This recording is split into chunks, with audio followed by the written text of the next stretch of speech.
Un plaisir d'être des vôtres ce lundi 3 mai 2021. Mesdames, Messieurs, bonjour et bienvenue à Daily Sport. À la une, Elite One, bon en arrière pour les leaders. L'indétrônable AS Fortuna concède de sa première défaite. Fauve Club de Bahames brise la série d'invincibilité du club de fou. C'était hier, score final 2 buts contre 4. Et puis sport de combat, nous parlons de catch. Le Camerounais Michel Noudem est le nouveau champion d'Afrique, titre arraché à Powerly du Nigeria en début de week-end dernier. Nous vous proposons de suivre le film du combat au cours de cette édition. Ce lundi, nous irons à Garoua. Objectif, prendre le pouls des préparatifs de la CAN Cameroun 2021. Garoua, dans l'attente de la Coupe d'Afrique des Nations de football, un document à suivre. Mesdames, Messieurs, une fois de plus, bienvenue à Daily Sport. Le combat contre le coronavirus se poursuit. Retrouvons-nous juste après ce message. Le coronavirus est une réalité. C'est un virus redoutable qui tue. Acceptons les perturbations qu'il nous impose. Limitons sa propagation. Respectons les gestes barrières et toutes les mesures prescrites par le gouvernement. Il y va de notre vie à tous. En cas de non-respect, vous vous exposez aux sanctions prévues.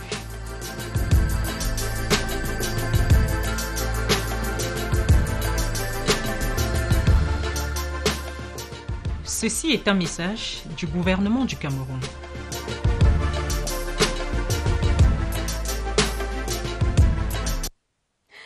Le Cameroun détient le titre de champion d'Afrique catégorie poids lourd.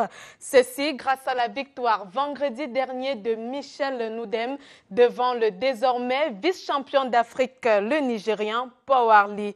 Ce duel s'est déroulé au Palais polyvalent des sports de Yaoundé au cours d'une cérémonie ponctuée par des matchs d'exhibition.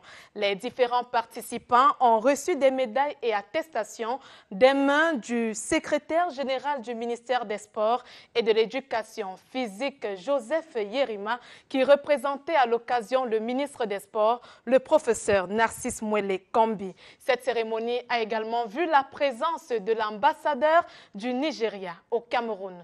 Voici le film de cette cérémonie avec Gabriel Elong.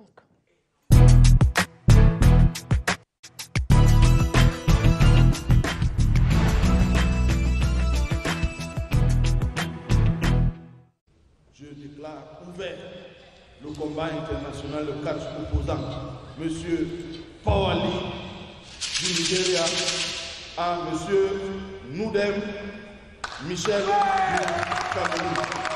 Après une longue et rude bataille d'une vingtaine de minutes, là survient le coup fatal.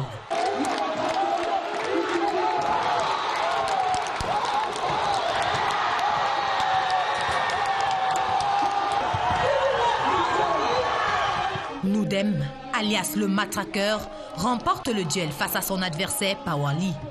Le Cameroun triomphe. Le matraqueur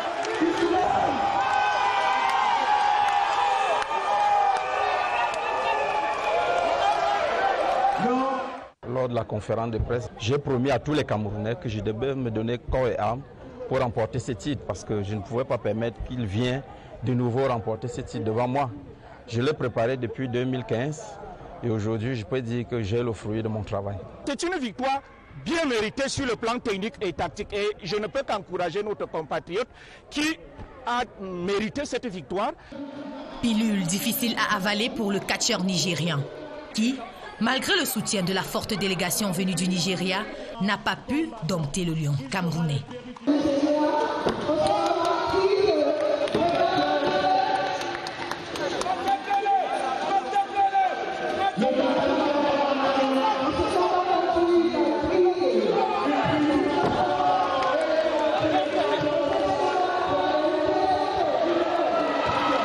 First of all, I did not lose the fight, but I always feel good.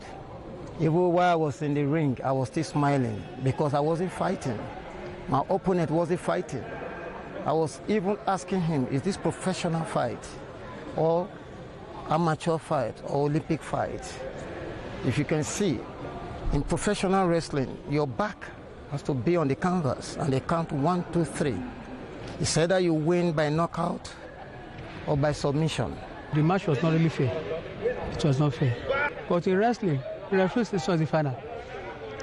The referee has decided that that's how it's going to be. And there's nothing anybody can do for now. Les portes du mondial de catch sont d'ores et déjà ouvertes pour le Cameroun, qui a désormais la lourde charge de représenter tout un continent, l'Afrique, en 2023 aux États-Unis d'Amérique. The Wolf, qui est dans la catégorie de Milou, je l'avais amené au Nigeria l'année dernière, il a remporté son titre de Milou contre le Ghanéen. Et aujourd'hui, nous venons de remporter la catégorie de poids lourds pour participer au championnat mondial. On nous a demandé de produire la catégorie des mi-lourds, la catégorie des poids lourds, il manque la catégorie des super lourds. Sur les 3 catégories sollicitées par les États-Unis, le Cameroun a déjà remporté 2 sur 3. L'année prochaine, nous allons continuer avec la dernière catégorie qui reste et peut-être nous allons coiffer. La cérémonie était ponctuée par différents matchs d'exhibition.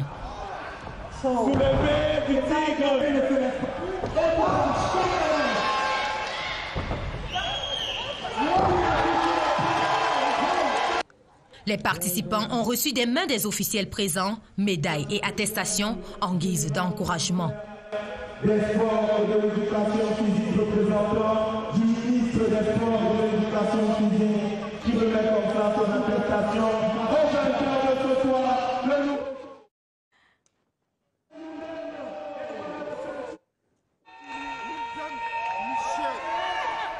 Voilà la ceinture. Michel Noudem obtient finalement la revanche tant attendue depuis septembre 2015, année de leur dernier combat. Il permet ainsi au Cameroun de détenir le titre de champion d'Afrique de catch. Marquons à présent un temps d'arrêt pour vivre les moments forts des différents matchs d'exhibition qui ont précédé le combat final entre le nouveau champion d'Afrique Michel Noudem et son rival de toujours Powerly du Nigeria. Vous le savez déjà, la devise est connue dans le catch, c'est la vie ou c'est la mort. Suivant ces extraits sélectionnés par notre reporter Gabriel Elong, une fois de plus. Le tigre! Un maximum de bruit pour le tigre, je vous en prie. Ah oui, rien qu'à son allure, on dirait un animal féroce, prêt à bondir sur sa proie. Je vous assure, c'est une toile montante du catch africain, camerounais et mondial. Crispin sur le terrain. Et c'est Crispin qui engage les autorités. Coup de pied, coup de tête sur la piste. Ah oui, deuxième coup de boule. Une prise. Ah. Sans chasser le Crispin. Il est en train de molester comme cela Crispin. Et voilà, un projecté. Il va profiter de cette occasion pour en finir, je pense. Oh, quel contre. Quel contre. Crispin en difficulté. Le tigre peut partir. Ah oui,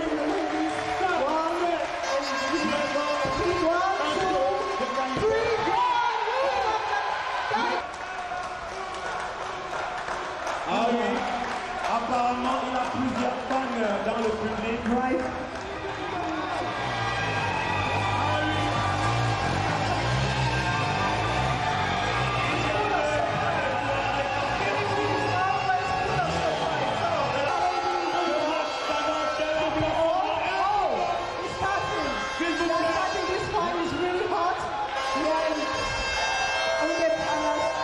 Les différents compétiteurs étaient tellement pressés dans les coups.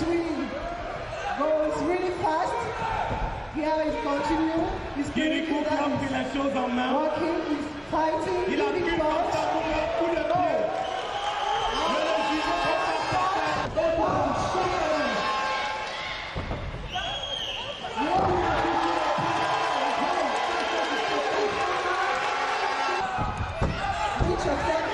Les deux compétiteurs se donnent la force et les encouragent au s'il vous plaît. C'est du bon cas. 1, 2, démarrement. Une prise de soumission sur Kirikou. Punch. The elbow. Back battle this evening, we will have l'animal and black tiger. Protection à la corde. Careful. Oh. Non, il se laisse.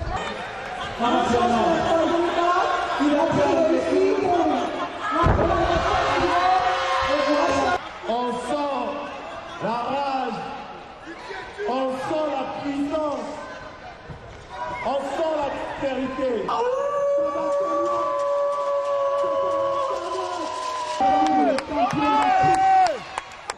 La personne ne peut le prédire.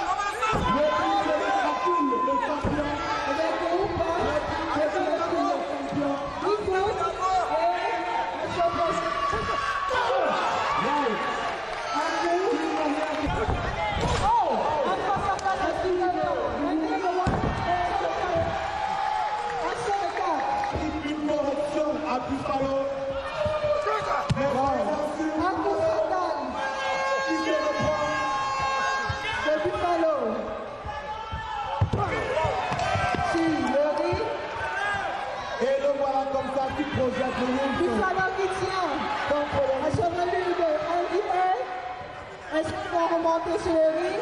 Ensuite, continuer à et est-ce qu'un coup sur la table se prépare à tout moment?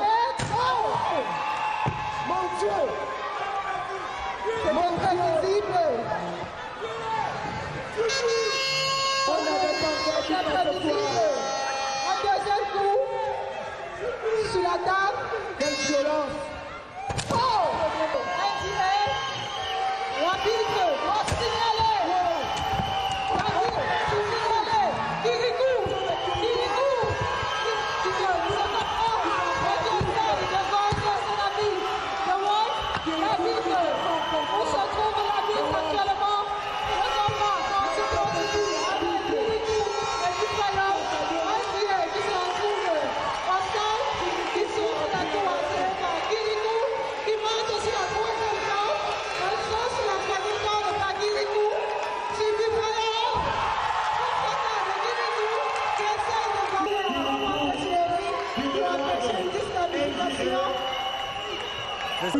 Qui a mais ton petit frère, matador d'adversaire, d'une telle carrure.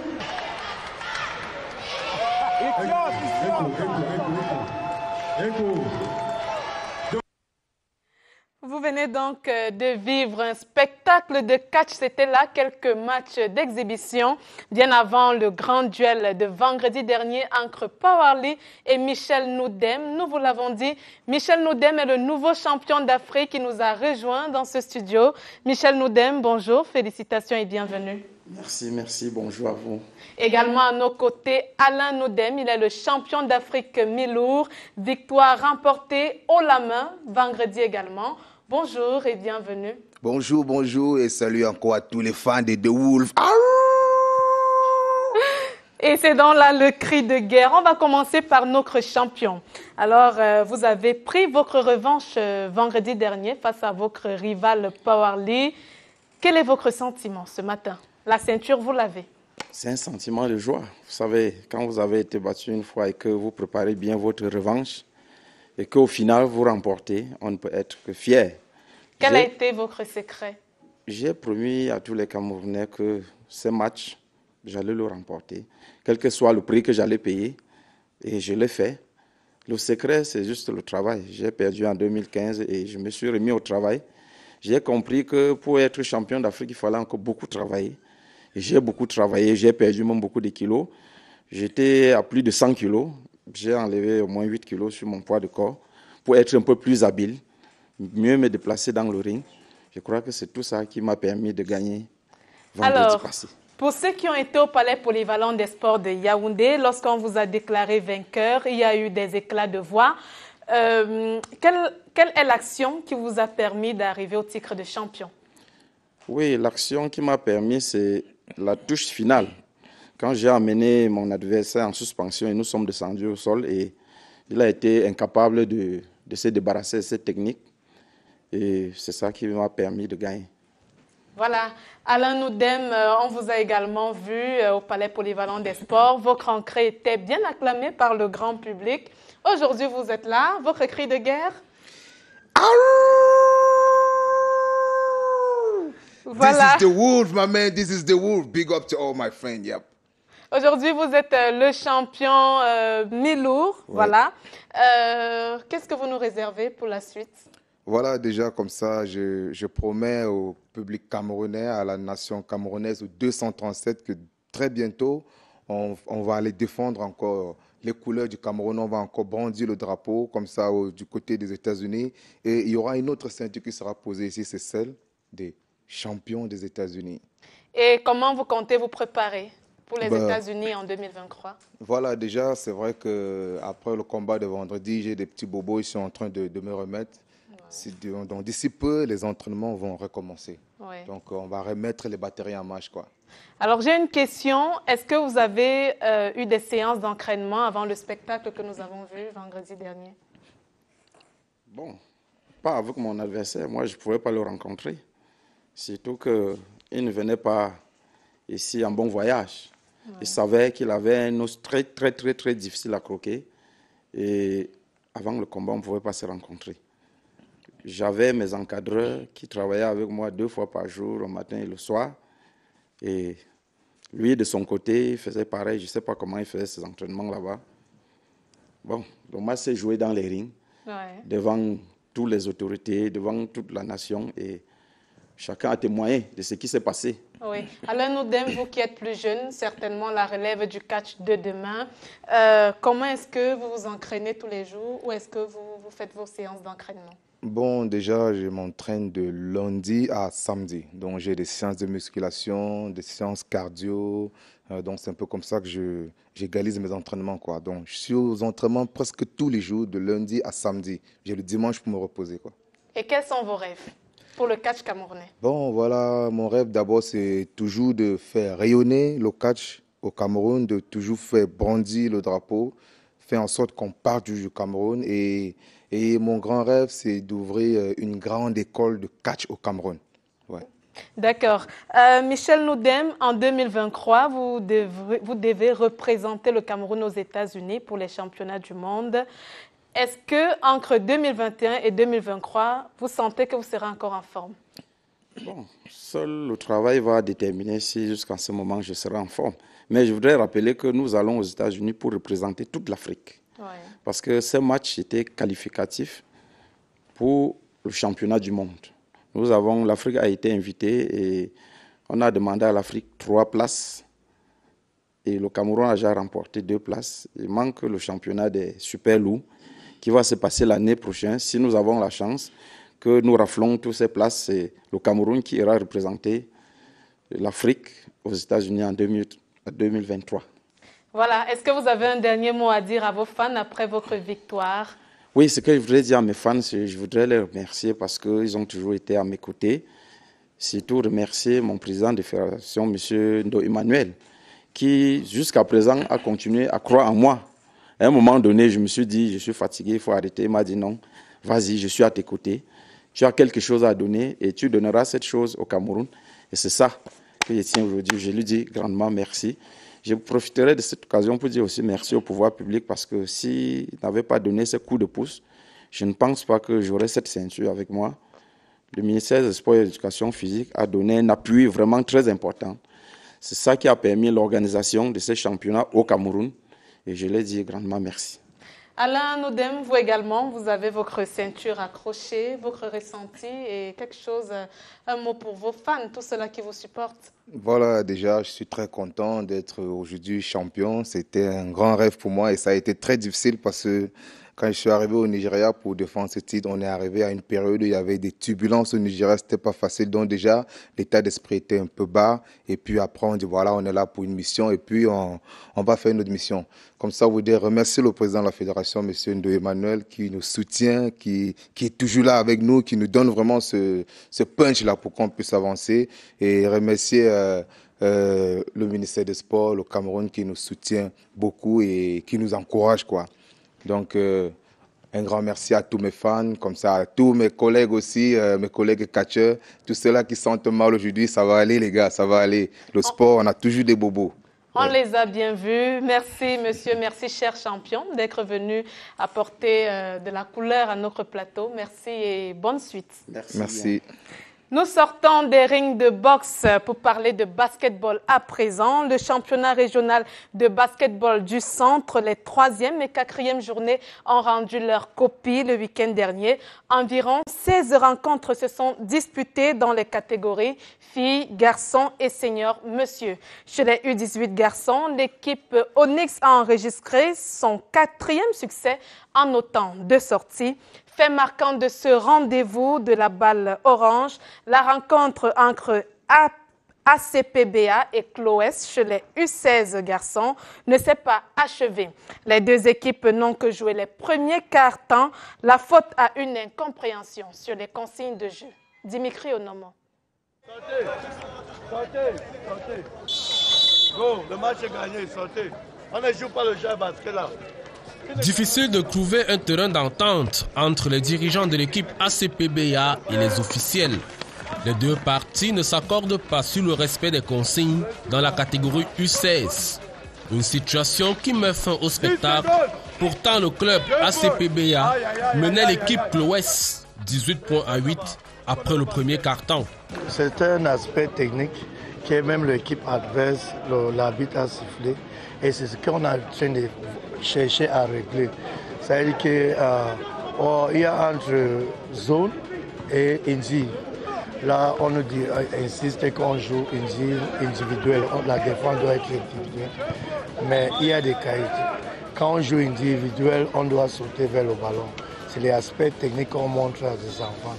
Que maintenant, si l'enfant ne saute pas vers le ballon, mais l'arbitre insiste qu'on touche, il touche le joueur, ce n'est pas le basket. Et les petites catégories ont des règlements spéciaux. Et pour le cas des U16, la défense exigée, c'est la défense individuelle. Les équipes ont été prévenues plus d'une fois parce que avant de prendre cette décision, elle est soit fédérale, par la commission technique nationale, soit la commission technique régionale. Et la majorité des membres de cette commission sont les encadreurs et coachs de basket. Donc ils décident d'un commun accord que, ok, les U10 jouent comme ça, les U12, ainsi de suite. Et pour le cas des U16, la défense est gérée pour l'instant, attendant un changement. C'est la défense individuelle. Durant la rencontre, il a été rappelé plusieurs fois aux équipes qu'il est important de jouer la défense individuelle parce que ça permet le développement de l'athlète. Au énième rappel de l'arbitre, des arbitres de la rencontre, au coach de ACPBA qui défendait en zone, le coach a été très impulsif, vraiment, et a demandé à ses enfants de sortir du terrain. Suite à cette décision de demander à ses enfants de libérer le terrain, les arbitres ont décidé, et les arbitres ont tout simplement constaté que l'équipe ACPBA était plus sur le terrain. Ils ont arrêté la rencontre. ACPBA perd alors le match sur tapis vert. Toujours chez les U16, Mendon ici en blanc s'impose 8 points à 22 devant Santa Barbara. L'équipe Onyx, vêtue de maillot bleu, domine AF2 en jaune, 82 points contre 69 dans la catégorie des U18. AF2 a connu de nombreuses difficultés au cours de cette confrontation. Onyx était mieux préparé physiquement, Onyx a très bien défendu et ce n'est que le résultat logique de tout cela. Nous, on n'a pas su varier notre jeu parce que du moment où on n'avait plus de possibilité de passer à l'intérieur et que les tirs ne marchaient pas, on n'a pas su se réinventer sur le match. Mais tout ça, ça amène sur le coup de la fatigue et du manque d'entraînement. On a beaucoup pêché au niveau des rebonds. Les joueurs n'ont pas beaucoup communiqué au niveau des écrans. Par contre, on a eu du jeu rapide où on a pu concrétiser nos paniers. Et là aussi, je félicite les enfants parce qu'ils ont pris beaucoup de coups. C'est un match très physique, très physique. Ça va les rester entre les jambes, mais bon, il y aura un dégraissage d'ici lundi. Ce qu'ils viennent faire, c'est fort. Là, nous sommes premiers de notre poule. Ça fait 4 matchs d'affilée, 4 matchs gagnés d'affilée, 4 journées d'affilée qu'on vient de gagner. Donc là, je peux que féliciter les enfants par rapport à leur gros mental. Ça, je suis fier d'eux. La formation fusée ici en noir prend le dessus devant Mendon, 49 points à 16. Pour le premier quart-temps, ça n'a pas été facile pour nous. C'est au deuxième quart-temps que nous avions compris ce qu'il fallait faire pour gagner le match. Nous avons donné l'essentiel de nous-mêmes, mon équipe et moi. Et c'est ainsi que nous avons gagné ce match. Nous avions appliqué les consignes du coach et révisé quelques systèmes que nous avions fait à la veille. Nous ne sommes pas sérieux en fait. On manque d'entraînement et c'est ça qui nous a vraiment pénalisés. Mais sinon, on avait quand même la volonté de jouer. On a fait ce qu'on pouvait. On ne s'entraîne pas suffisamment. C'est ça qui nous a vraiment tués. On manque de système. Il est bien vrai qu'on apprend les systèmes aux entraînements, mais on n'a pas encore, on ne sait pas encore comment appliquer ça sur le terrain face aux adversaires. Le spectacle produit par les acteurs de la balle orange dans les différentes catégories est salué par les dirigeants de la Ligue régionale de basketball du centre. On sent une montée en puissance chez les filles comme chez les garçons. On voit beaucoup de choses qui se développent et c'est clair que plus on va avancer, plus on va progresser. Donc, mais pour le moment, on voit que ça monte dans cette catégorie-là. Rendez-vous a été pris le week-end prochain pour d'autres rencontres au sein de la Ligue régionale de basketball du centre. Vous regardez Daily Sport sur CRTV Sports and Entertainment. Place à présent à notre rubrique Focus League et à cet effet, Nestor Kamga m'a rejoint dans ce studio. Bonjour Nestor. Bonjour Rosalie Sophie, amis sportifs, bonjour. Focus ce matin sur le championnat national de football Elite One. Fin de la série d'invincibilité pour AS Fortuna qui a perdu son premier match de la saison hier. Tout à fait, Rosalie. Le bourreau de Prosper Ndedi et ses poulains s'appelle Fovu Club de Baham. L'équipe de la Grotte Sacrée est venue au stade Omnisport Amadou Ahidjo infliger à AS Fortuna non seulement sa première, mais également sa plus lourde défaite depuis le début du championnat. Score de la partie 4-2. Victoire qui permet à Fovu Club de Baham de rejoindre AS Fortuna au sommet du classement dans la poule A après la 10e journée. Robert Badjek nous fait revivre les moments forts de cette rencontre.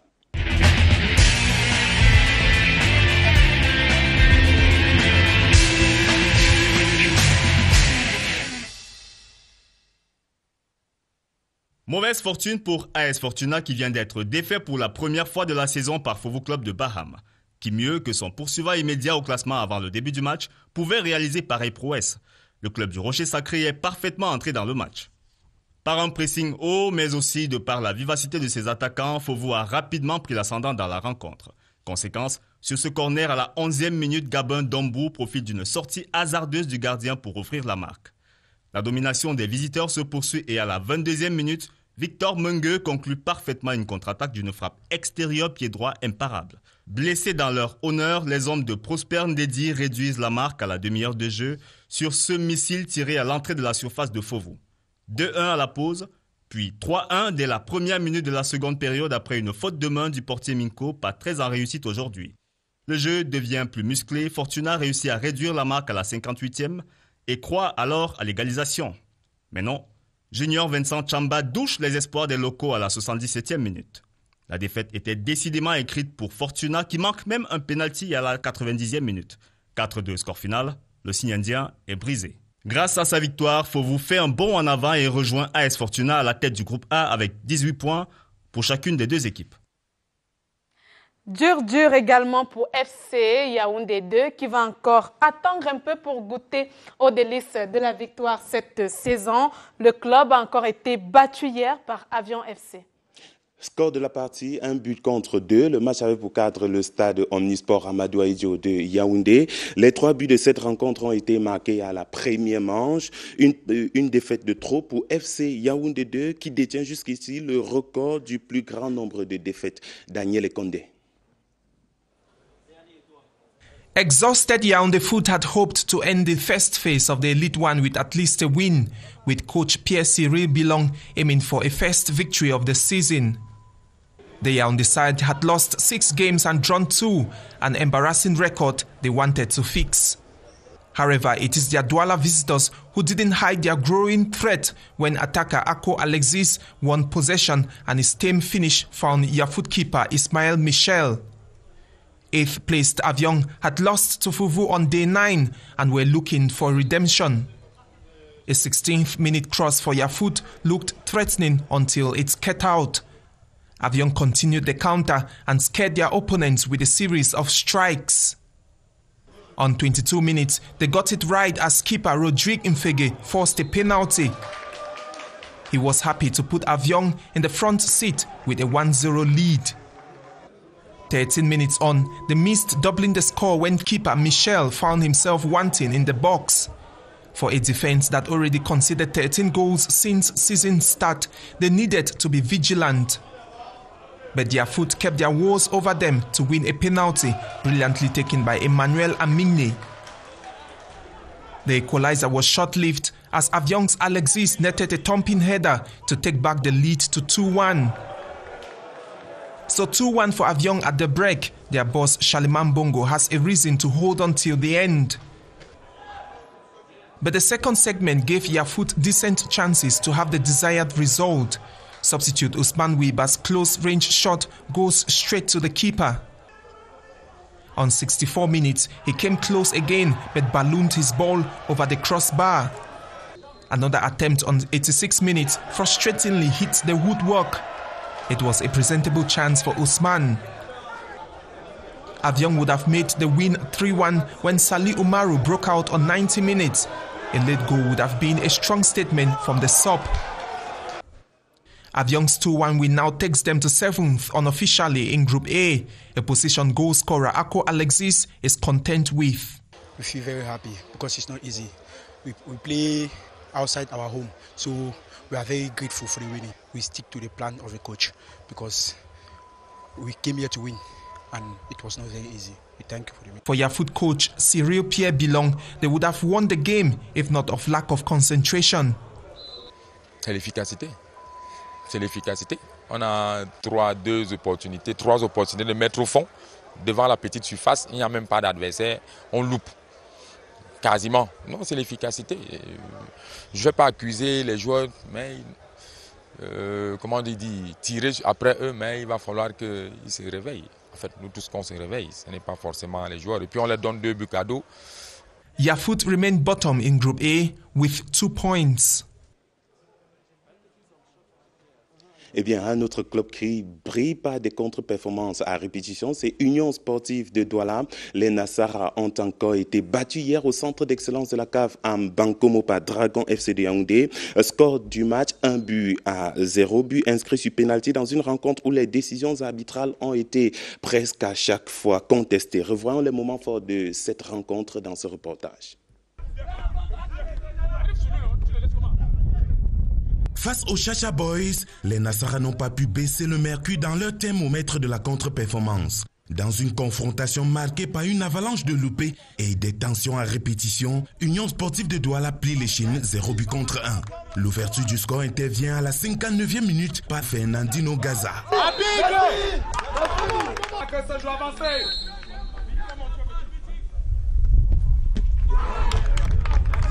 La suite gagne en intensité, Dragon multiplie les infiltrations dans la surface adverse. En face, un rideau défensif des visiteurs qui présente quelques fissures. À la 72e minute, l'équipe de la capitale obtient un autre pénalty. Rochefouning manque l'occasion de récidiver.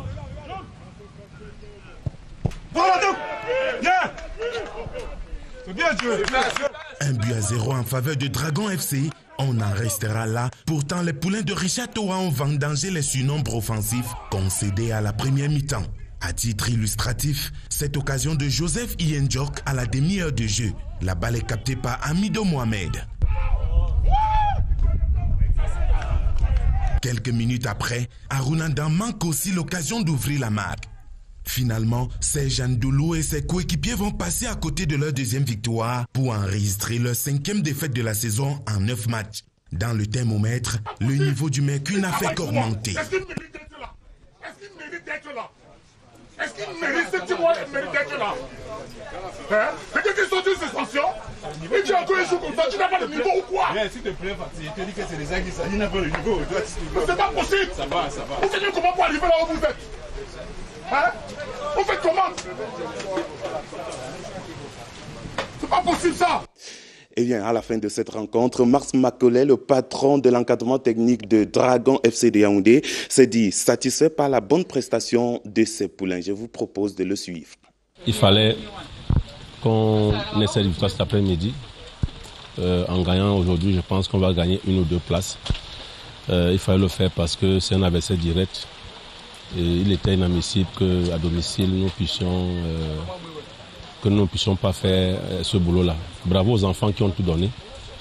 La suite, c'est de travailler encore pour pouvoir maintenir cette équipe. Je crois que c'est fait tactiquement. On a eu des informations sur Union qu'on a pu exploiter pendant la semaine. On a travaillé. Et je crois que tout ce qu'on a fait durant la semaine a pu payer. Entraîneur de Dragon FC de Yaoundé. Maintenant, dans le camp de l'Union sportive de Douala, l'on pointe un doigt accusateur à l'arbitrage. Et à ce niveau, on dit que l'arbitrage est la source principale de la défaite. Je vous propose d'écouter tour à tour Ina Gassa, l'entraîneur adjoint, et Serge Andoulo, le capitaine de l'Union sportive de Douala. Je ne voudrais pas revenir sur un fait de jeu qui nous a été préjudiciable, mais je pense que quelque part, quand on travaille durant la semaine, il est important que tous les acteurs fassent leur travail au meilleur de leur performance. Et je pense qu'aujourd'hui, on a été trahi, sinon volé, parce que le penalty qui est concédé, je pense qu'il y avait lieu de ne pas le siffler. On a tout donné, mais on a pêché sur des détails. Et c'est ça qui nous a coûté les penaltys, on peut dire litigieux. Maintenant, il reste à se concentrer, à continuer à travailler parce que le plus important reste à venir.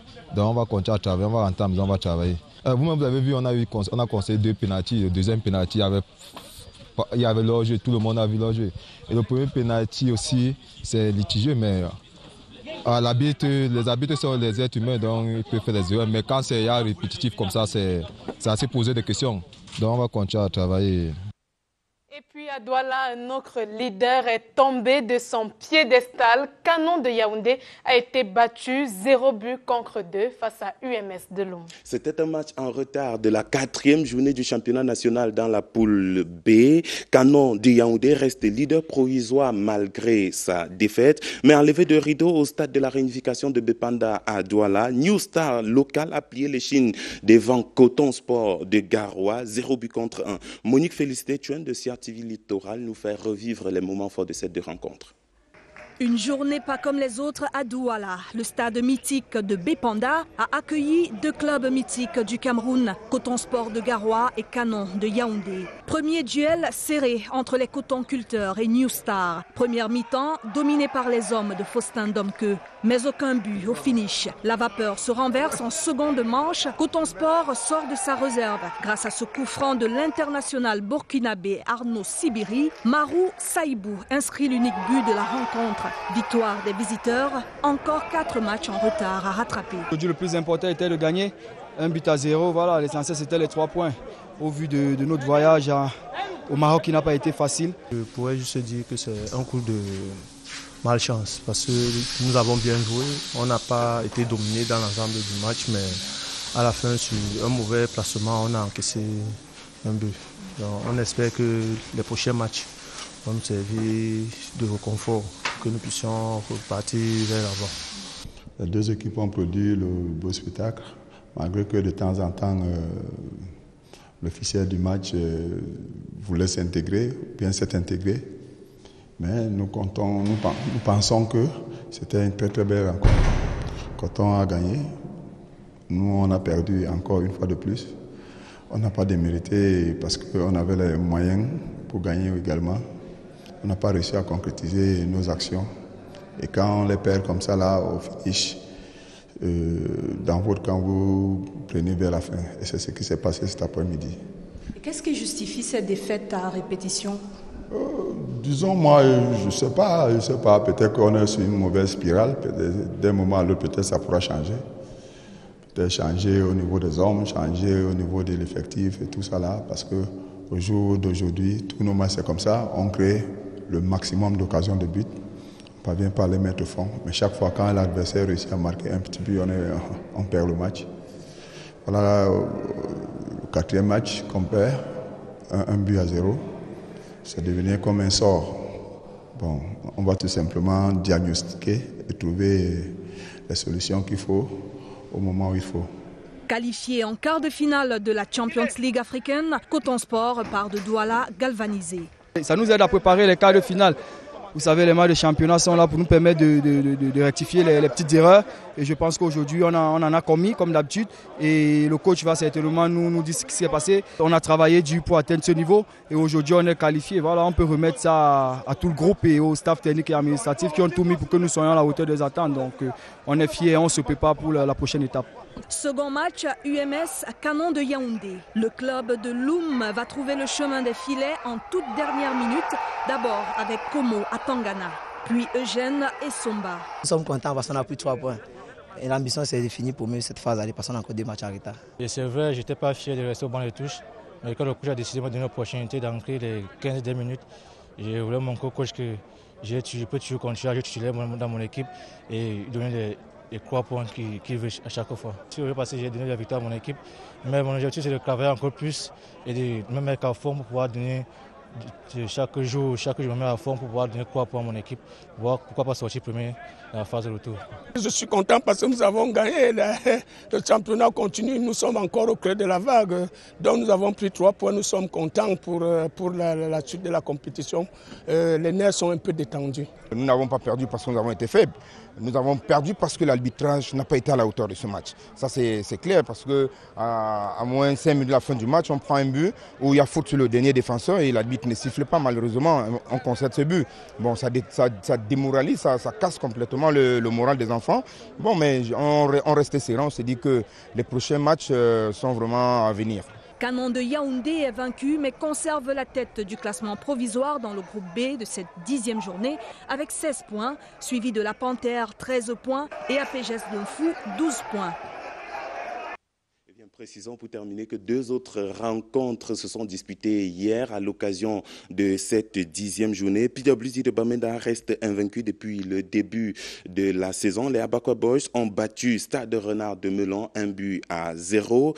Et puis match nul entre Diko FC de Bandjoun et Bamboutos FC de Mbouda. Le match s'est joué au stade de Kwekon à Bassam, 1 but partout. Rosalie, voilà ce qu'on avait comme package pour Focus League d'aujourd'hui. Eh bien, c'était donc tout. Merci Nestor d'être venu sur ce plateau. Rendez-vous demain. Je vous en prie.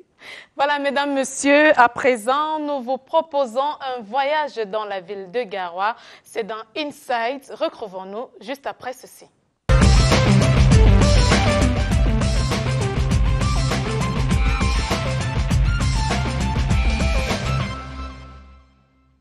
Direction Garoua dans le nord pour prendre la température des préparatifs de la Coupe d'Afrique des Nations Cameroun 2021.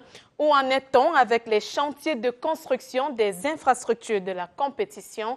Réponse dans Reflet de Cannes, un document que nous propose Jean-Cyriac Bessé. Regardons.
président de la République qui a voulu doter de la ville de Garoua un hôtel flambant neuf, 4 étoiles, digne des normes de la CAF.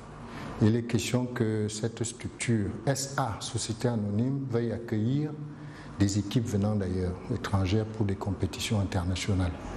L'histoire retiendra que c'est la délégation de la jeunesse sportive de Kabylie, d'Algérie, en visite à Garoua, qui a inauguré cet établissement hôtelier qui n'est fonctionnel que depuis le 8 avril 2021.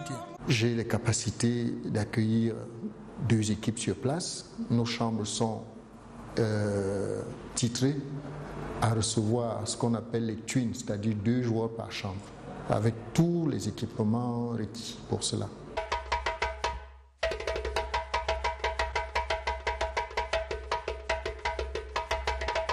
Sur le front de l'hébergement, le Cameroun, pays hôte de la CAN 2021, compte sur le Motel Plaza, en cours d'extension, pour loger une partie des délégations sportives. Le motel a 54 chambres. Et de fait, la dernière visite de la commission, il nous avait demandé des chambres en double pour pouvoir mettre 2 joueurs par chambre. À la toute dernière visite, la plus récente, il y a à peine 1 mois, 2 mois, ils nous ont dit non, sur instruction de la FIFA, il n'y aura qu'un seul joueur par chambre, compte tenu de la pandémie. Et qu'ils nous ont demandé de prévoir l'extension des structures, c'est-à-dire un rajout de 8 chambres. En commodité, comme vous l'avez découvert vous-même, le motel a son paysage, qui est une des raretés de la ville de Garoua. Le motel a également une salle de sport. Le motel a un restaurant, a 2 ou 3 restaurants, je peux le dire, de capacité suffisante. Il y a également une salle de banquet de 500 places, transformable en salle de réunion. Il y a une salle de réunion minime de 100 places. Tout est fin prêt à ce jour. Au quartier Reiré d'Ensaré, où l'hôtel Benoué est en chantier, notre caméra n'a pas été autorisée à faire des images sur le site.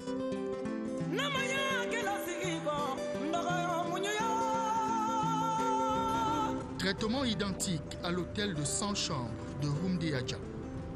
Les travaux se poursuivent derrière les tôles.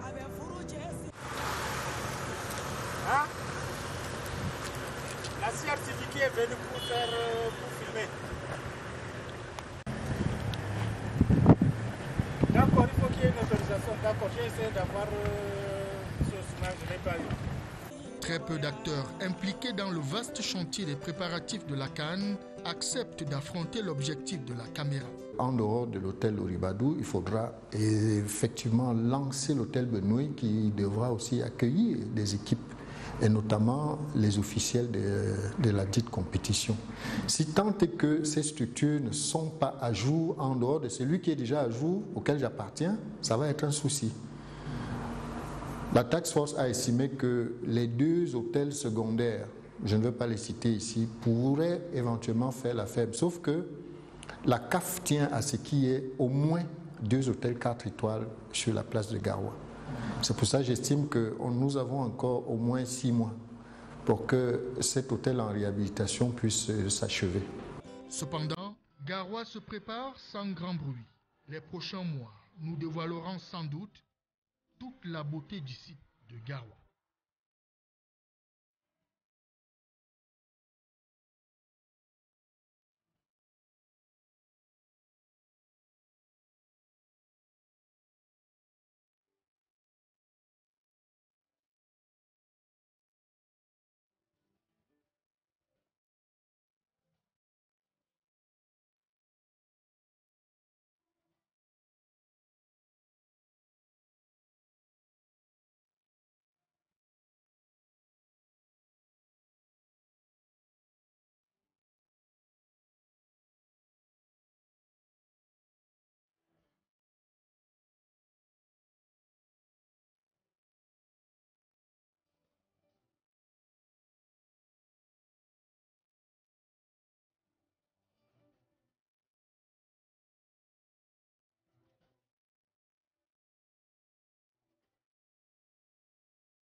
Voilà, c'était Garoua dans l'attente de la CAN, une écriture de Jean Cyriac Bessé. Comme à toutes les éditions, c'est l'heure à présent de l'actualité internationale avec Robert Badjek. Bonjour Robert. Bonjour Rosalie, bonjour à tous.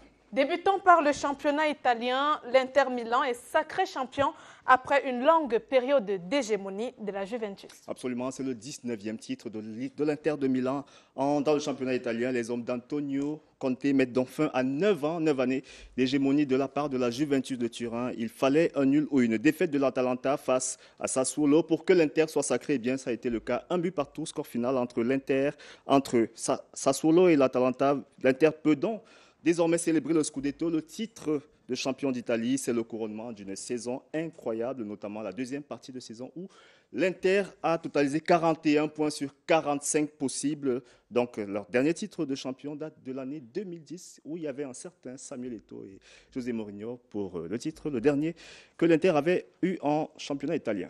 Et la course au titre continue en Liga espagnole. Barcelone s'est imposé sur la pelouse de Valence avec une fois encore un grand Lionel Messi. Oui, Lionel Messi, le génie argentin qui ne cesse. Contre le Paris Saint-Germain, malgré la défaite de Lens, il a inscrit un premier but, ou alors un but samedi, c'était contre les Parisiens. C'était d'ailleurs l'unique but du Racing Club de Lens face au Paris Saint-Germain. Lens qui a perdu un but contre 2. Ignatius Ganago, il est allé de son petit but. Il avait déjà inscrit un but lors de la phase aller. Il est de retour avec un autre but. Ça fait 4 buts lors de ces 4 derniers matchs face au Paris Saint-Germain. On va dire que c'est une proie privilégiée pour l'attaquant camerounais de 22 ans qui, malgré cela, n'a pas pu empêcher la défaite de son équipe face aux Parisiens. Parlons de basketball à présent. Robert Badjek, on file en NBA où les Camerounais Joel Embiid et Pascal Siakam ont encore brillé cette nuit. Victoire importante des Sixers qui reprennent donc la tête du classement de la conférence Est avec une victoire face aux Lakers. Donc, Joel Embiid a une fois encore été très bon, 34 points, 12 rebonds et une passe décisive contre les Spurs de San Antonio. C'était cette nuit, Joel Embiid monstrueux qui est plus que jamais en bonne posture pour être sacré MVP de l'année. Et puis l'autre rencontre de la soirée, l'autre rencontre de la nuit, c'était les Sixers, les Raptors de Toronto face aux Lakers de LeBron James. Là aussi, Pascal Siakam a été monstrueux, 39 points pour l'ailier camerounais avec sa franchise canadienne, 13 rebonds et 4 passes décisives pour lui. Une belle bouffée d'oxygène pour les Raptors qui sont passés par beaucoup de défaites quand même. On reviendra peut-être, Rosalie, si tu permets, sur la rencontre qu'il y a eu en France entre l'Olympique de Lyon, l'Olympique lyonnais et Monaco. C'était la rencontre à suivre qui a crevé l'écran. Victoire de Lyon, 3-2 après avoir été mené en plus en infériorité numérique, s'il te plaît. 3-2, donc Lyon revient à 4e de ce championnat-là, à 1 point de trio de tête Lille, PSG et Monaco. Séance rattrapage avec justement les temps forts de cette rencontre. Athlétique, attention, ici, il est passé, le face-à-face sur son pied droit et l'ouverture du score. Clinique, Kevin Folland. L'exploit individuel, Memphis, la frappe, l'égalisation, la frappe pied gauche, exceptionnel, Memphis Depay. Il a pris ses responsabilités pour égaliser et permettre à... Allez, Memphis. Et il le fait, il y est, sur un coup de pied arrêté, Marcelo. Oh, l'infériorité numérique, va falloir tenir maintenant. Et oui, continuer d'y croire. Ben Yedder face à Anthony Lopez sur penalty. La Panenka, mais il y a des Monégasques qui étaient déjà dans la surface. Et ça, on va pas le checker ça. Hein. Ça c'est sûr. De Bruno Guimaraes en retrait. Ryan Cherki. Il a trouvé Ryan Cherki. Le premier but en Liga. Exceptionnel. Le mouvement lyonnais. Il vient de rentrer. Rien ne va offrir la victoire aux Lyonnais. L'essentiel de l'actualité sportive à l'international. Robert Badjek, merci d'être venu sur ce plateau. Merci et à demain. Vous et à demain, c'est au rendez-vous. Mesdames, Messieurs, c'était tout pour cette édition de Daily Sport, une édition préparée avec la collaboration de François-Xavier Atangana, assisté de Dimitri Onomo. Merci de nous avoir suivis. Rendez-vous demain 11h.